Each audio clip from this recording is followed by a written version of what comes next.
ഈ വീഡിയോ ഒരു വ്യത്യസ്തമായ കാര്യമാണ് ഞാൻ ഇതിനകത്ത് പറയുന്നത്.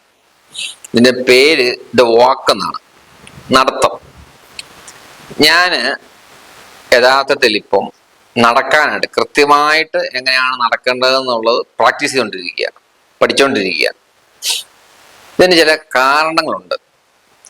എൻ്റെ കാലിൻ്റെ അവിടെ ഈ ഹീൽ ബോൺ ഉണ്ട്, കാലിന്റെ പത്തിയുടെ ജസ്റ്റ് മുകളിൽ. അവിടെ രണ്ട് കാലിനും നീർക്കെട്ടുണ്ടായി. അപ്പൊ എനിക്ക് രാവിലെ ബാസ്കറ്റ് വിളിക്കുമ്പോഴത്തേക്കും വേദനയുണ്ട്, നടക്കാനും ബുദ്ധിമുട്ടുണ്ട്, കുറെ നാളുകളായി ശരിക്കും. ഈ നീര് വന്ന് കഴിഞ്ഞ് ഞാൻ ഡോക്ടറെ കണ്ടു, എക്സ്റേ എടുത്തു. അപ്പൊ എക്സ്റേക്കകത്ത് നമുക്ക് വ്യക്തമായിട്ട് കാണാം അവിടെ ഒരു ഗ്രോത്ത് ഉണ്ട്, ഹീൽ ബോണിന്റെ അവിടെ. ആ ഗ്രോത്ത് ഉള്ളതുകൊണ്ട് ഷൂസ് അതേ ഒരയുമ്പോഴാണ് എനിക്ക് വേദന കൂടുന്നത്. അപ്പം ഞാൻ ഈ ഇംഗ്ലീഷിലെ ഡോക്ടറെ കണ്ടു, ആയുർവേദം, ഹോമിയോ, അങ്ങനെ എല്ലാവരെയും കൺസൾട്ട് ചെയ്തു. മരുന്നൊന്നും ഞാൻ കഴിച്ചില്ല. അപ്പം ഇംഗ്ലീഷിൽ തന്നെ 3 ഡോക്ടർമാരെ കണ്ടു, ഓർത്തോ സർജനെ കണ്ടു. അപ്പം മൂന്ന് പേരും മൂന്ന് രീതിയിലാണ് കാര്യങ്ങൾ പറയുന്നത്. ഒരാൾ പറഞ്ഞു അയാൾക്ക് പറ്റത്തില്ല, ഒരു സ്പെഷ്യലിസ്റ്റ്, ഈ സ്പോർട്സുമായിട്ടുള്ള സ്പെഷ്യലിസ്റ്റ് ഹോസ്പിറ്റലിൽ പോകണമെന്ന് പറഞ്ഞു. ഓക്കെ. പിന്നെ രണ്ടാമത്തെ ആള് പറഞ്ഞു ഇത് ഓപ്പറേഷനിലൂടെ നേരെയാവും, പക്ഷെ റിസ്ക് ആണ്, അതുകൊണ്ട് നിങ്ങൾ കളി നിർത്താൻ പറഞ്ഞു. ഓക്കെ. മൂന്നാമത്തെ ഡോക്ടർ പറഞ്ഞത് ഓപ്പറേഷൻ ചെയ്യാൻ പറ്റും, അദ്ദേഹം ചെയ്യും, പക്ഷെ റെസ്റ്റ് എടുക്കേണ്ടി വരും, പ്രശ്നമൊന്നും വരത്തില്ലെന്നാ പറഞ്ഞത്, എനിക്ക് വീണ്ടും കളിക്കാൻ സാധിക്കും. അപ്പൊ 2 കാലിലും ഉണ്ട് പ്രശ്നം. അപ്പൊ 2 കാലും ഒന്നിച്ച് ഓപ്പറേഷൻ ചെയ്യാൻ പറ്റത്തില്ല. ഒന്ന് ചെയ്ത് 3-4-5 മാസം കഴിഞ്ഞിട്ടേ ഉള്ളൂ അടുത്ത ചെയ്യാൻ പറ്റുള്ളൂ. അപ്പം ഒരു കുറെ മാസങ്ങൾ എനിക്ക് കളിക്കാനും പറ്റത്തില്ല. ഇതാണ് എൻ്റെ സ്റ്റേജ്. അപ്പൊ ഞാനിങ്ങനെ എന്താണ് ഇതിന്റെ പ്രശ്നം എന്ന് പഠിക്കാൻ ശ്രമിച്ചു. അപ്പൊ ഒന്ന് എൻ്റെ മസിൽസിന് ഒന്നുകൂടെ സ്ട്രെങ്തൻ ചെയ്യണം. അപ്പൊ ഞാൻ ജിമ്മിൽ പോകുന്നുണ്ട്, പക്ഷെ റെഗുലർ അല്ല. അപ്പൊ ഞാൻ എക്സസൈസ് തുടങ്ങി, കാലിന് പ്രത്യേകിച്ച് ചെയ്യാൻ തുടങ്ങി. മസിൽസ് സ്ട്രെങ്ത് ചെയ്യുമ്പോഴത്തേക്ക് അവിടെ ലോഡ് കുറയും. പക്ഷെ അതുകൊണ്ടൊന്നും പ്രശ്നം സോൾവ് ആവുന്നില്ല, പ്രശ്നം അങ്ങനെ തന്നെ നിൽക്കുകയാണ്. പക്ഷെ ഇച്ചിരി വ്യത്യാസമൊക്കെ ഉണ്ട്. പിന്നെ ഞാൻ ചെയ്തത് ഫുഡിനകത്ത് മാറ്റം വരുത്തി. മസിൽ ബിൽഡ് ചെയ്യുന്ന രീതിയിലുള്ള പ്രോട്ടീൻ കണ്ടന്റ് ഉള്ള, പ്രോട്ടീൻ സോഴ്സ് ഉള്ള ഫുഡുകൾ നോക്കി അങ്ങനെ കഴിക്കാൻ തുടങ്ങി. അങ്ങനെ കുറച്ച് അതിനകത്ത് കുറെ മാറ്റങ്ങൾ വന്നു. പിന്നെയും പ്രശ്നം പൂർണ്ണമായിട്ട് സോൾവ് ആവുന്നില്ല. പിന്നെ ഞാനിങ്ങനെ എൻ്റെ നടത്തത്തിനൊരു പ്രശ്നമുണ്ട്. കാര്യം എൻ്റെ കാല് പത്തി ഇങ്ങനെ പുറത്തേക്ക് സ്വല്പം നിൽക്കും. അതിന് ഡക്ക് വാക്ക് എന്നാണ് ടെക്നിക്കലി പറയുന്നത്. അപ്പൊ ഇങ്ങനെ സ്വല്പം നിൽക്കുന്നത് കൊണ്ട് എനിക്ക് പ്രശ്നമുണ്ട്. പക്ഷെ ഇത് നേരെ ആക്കണം എന്ന് എനിക്ക് തോന്നിയിട്ടില്ല. എന്നോട് പലരും പറഞ്ഞിട്ടുണ്ട് പല പ്രാവശ്യവും ഇങ്ങനെയാണ് നടക്കേണ്ടതെന്നുള്ളത്. പക്ഷെ എൻ്റെ ഒരു കാലിന്റെ വളവാണെന്നാണ് ഞാൻ തെറ്റിദ്ധരിച്ചുകൊണ്ടിരുന്നത്. കാലിനൊരു എന്തോ ഒരു വളവുണ്ട്, അതുകൊണ്ടാണ് എന്നെ ഇങ്ങനെ ഇരിക്കുന്നത്. ഇങ്ങനെ ഇരിക്കേണ്ടടുത്ത് ഇങ്ങനെയാണല്ലോ. അപ്പൊ ഞാനിങ്ങനെ യൂട്യൂബ് വീഡിയോസ് വഴിയൊക്കെയാണ് ഞാൻ ഇതിനെക്കുറിച്ച് കൂടുതൽ ഓരോ കാര്യങ്ങൾ പഠിച്ചത്.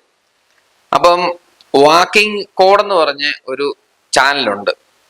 അദ്ദേഹം ഈ വാക്കിങ്ങിന്റെ കാര്യത്തിൽ ഒരു എക്സ്പേർട്ടാണ്. അദ്ദേഹം പറയുന്നുണ്ട്, ഒരു വീഡിയോ പറയുന്നുണ്ട്, ഇങ്ങനെ വെച്ച് നടന്നു കഴിഞ്ഞാൽ ഇവിടെ ഈ പറഞ്ഞ സ്വയം സ്പോട്ടിൽ പ്രശ്നം ഉണ്ടാവും. അപ്പൊ കാല് നേരെ വെച്ച് നടക്കണം.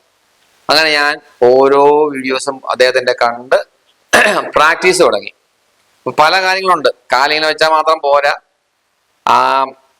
അതിനകത്ത് പല നടക്കുന്നതിനകത്ത് ലോഡ് കൊടുക്കുന്ന കാര്യങ്ങളുണ്ട്, സകലതുണ്ട്. ഹിപ്പിന് അവിടെ നമ്മുടെ മസിൽസിനാണ് ലോഡ് കൊടുത്ത് നടക്കേണ്ടത്. അങ്ങനെ ഗ്രാവിറ്റി ആയിട്ട് ബന്ധപ്പെട്ട് ഉള്ള കാര്യങ്ങൾ എങ്ങനെ ഏറ്റവും ഈസിയായി നടക്കാൻ പറ്റും, അങ്ങനെ ഓരോ വീഡിയോ കണ്ട് പഠിച്ച് പ്രാക്ടീസ് ചെയ്ത് തുടങ്ങി. അപ്പോൾ കംപ്ലീറ്റ് നമ്മുടെ പോസ്റ്ററും എല്ലാം മാറ്റിയാണ് ചെയ്യുന്നത്. കാര്യം നമ്മൾ ഒരു കാര്യം ചെയ്യുമ്പോൾ ഇനിയിപ്പം ഏറ്റവും പെർഫെക്റ്റ് ആകണം എനിക്ക്. അപ്പം എല്ലാ കാര്യം ചെയ്തു വരുമ്പോഴത്തേക്കും നമ്മൾ പഴയ നടക്കുന്ന പോലെ അല്ല, ശരിക്കും ഒത്തിരി മാറ്റമുണ്ട്. അതിനൊക്കെ റീസൺസും ഉണ്ട്. അതിലേക്ക് ഞാൻ കിടക്കുന്നില്ല. കാര്യം അതിലേക്ക് മുഴുവൻ കിടന്നാൽ നിങ്ങൾക്ക് അത് പിടികിട്ടത്തില്ല. കാര്യം നിങ്ങൾക്ക് അതല്ല ആവശ്യം. അപ്പം ഞാൻ ഈ വീഡിയോ ചെയ്യുന്നത് എന്താ വെച്ചാല്, നമ്മുടെ ഒരു പ്രശ്നത്തിനെ എങ്ങനെ സോൾവ് ചെയ്യണം, അതിനൊരു കാരണമുണ്ട്, ആ കാരണം കണ്ടുപിടിച്ച് അത് സോൾവ് ചെയ്യുന്നു, അതാണ് സബ്ജക്റ്റ്. ഓക്കെ. അപ്പൊ ഞാൻ കഴിഞ്ഞ ദിവസം ഇങ്ങനെ പ്രാക്ടീസ് ചെയ്യും, കളി കഴിഞ്ഞ് ഇങ്ങനെ പ്രാക്ടീസ് ചെയ്യും നടക്കുന്നത്. അപ്പം കളിച്ചോണ്ടിരിക്കുന്ന ഒരാൾ ചോദിച്ചു, നിങ്ങൾ എന്നെ ഇങ്ങനെ നടക്കുന്നു ചോദിച്ചു. അപ്പൊ എൻ്റെ നടത്തത്തിന് ഒരു യാന്ത്രിക സ്വഭാവം ഉണ്ടായി. കാര്യം വെച്ചാല് ഞാൻ അതിനകത്ത് മാസ്റ്റർ ആയിട്ടില്ല, ഒരു സ്റ്റുഡന്റ് തന്നെയാണ്. അപ്പൊ ഞാൻ അദ്ദേഹത്തോട് പറഞ്ഞ് മനസ്സിലാക്കി കൊടുത്തു, ഇങ്ങനെയാണ് ഞാൻ നടന്നുകൊണ്ടിരുന്നത്, ഇപ്പൊ ഞാൻ ഇങ്ങനെ പ്രാക്ടീസ് ചെയ്യുവാണ്, ഇപ്പൊ ഒരു 6 മാസം എടുക്കും ഇതിനകത്ത് മാസ്റ്റർ ആകാൻ. അതുവരെ എന്റെ നടത്തം ഒരു കാണുന്നവർക്ക് തോന്നും യാന്ത്രികമായിട്ട് തോന്നും, പിന്നെ അത് നല്ല ഇതായിട്ട് വരും.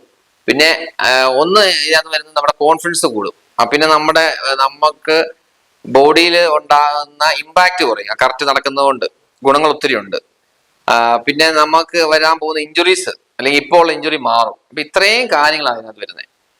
പക്ഷെ ഞാനത് ഓപ്പറേഷൻ ചെയ്തിരുന്നെങ്കിൽ ഇത് അല്ല, നമ്മള് ഇങ്ങനെയുള്ള കാര്യങ്ങളൊന്നും ചെയ്യത്തില്ല. പിന്നെ ഓക്കെ, വീണ്ടും നടത്തുന്ന പ്രശ്നം അവിടെ തന്നെ ഉണ്ട്, വീണ്ടും അത് പ്രശ്നം തന്നെയാണ്. അപ്പം യഥാർത്ഥ പ്രശ്നത്തിലേക്ക് പോവുകയും അത് കറക്റ്റ് ചെയ്യുകയാണ് ഞാൻ ചെയ്തത്, വേറൊന്നും ചെയ്തിട്ടില്ല.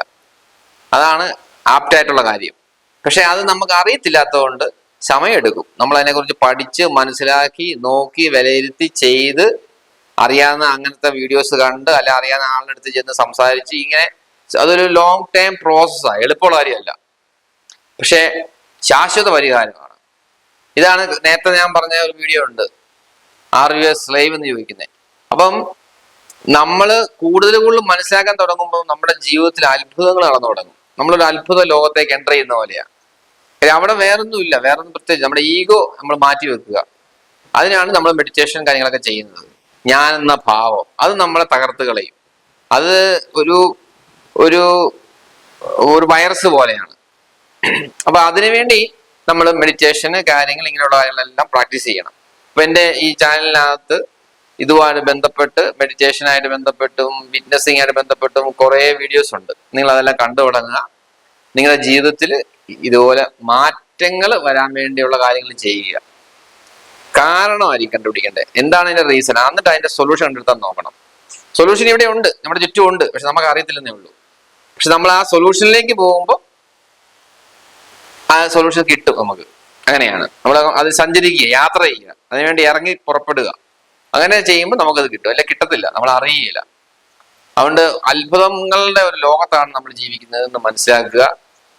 അത് മനസ്സിലാക്കാനുള്ള ശ്രമത്തിൽ മുന്നോട്ട് പോവുക. അപ്പൊ നിങ്ങൾക്ക് എന്നെ പോലെ തന്നെ ഒരു അത്ഭുതങ്ങളുടെ ലോകം നിങ്ങൾക്ക് തുറന്നു വരും, അത് നിങ്ങൾക്ക് എൻജോയ് ചെയ്യാൻ സാധിക്കും. ഓക്കെ.